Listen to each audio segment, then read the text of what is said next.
Hello साथीहरू, आज चाहिँ मेरो नानी बाबुहरू चाहिँ बन्दीपुर खुन्टीको 2 फिटले जाँदैछ मेरो बहिनीको घर। रमाउँदै बिदा छ नि त।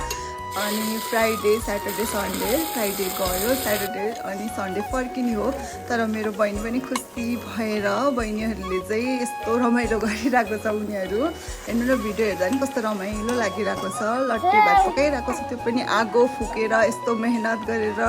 छोराछोरी आएको भनेर होला यस्तो माया जे भए पनि दिदी बहिनीको छोरछोरी यस्तो माया लाग्दो हुन्छ नि। ल हेर्नु त साथीहरू, लोकल कुखुराहरू पकाएर उसले आगोमा लोकल कुखुरा पनि यस्तो मेहनत गरेर पकाइरहेको छ।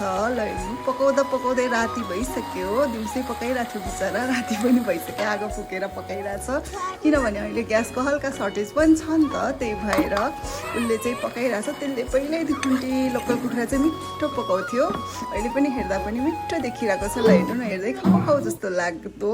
मेरो बाबु चाहिँ यस्तो परेर लोकल कुखुराको मासु र लट्टे भात खाँदैछ। खासै त्यति धेरै भोइस ओभर गर्न त आउँदैन, त्यही पनि म गरिरहेको छु।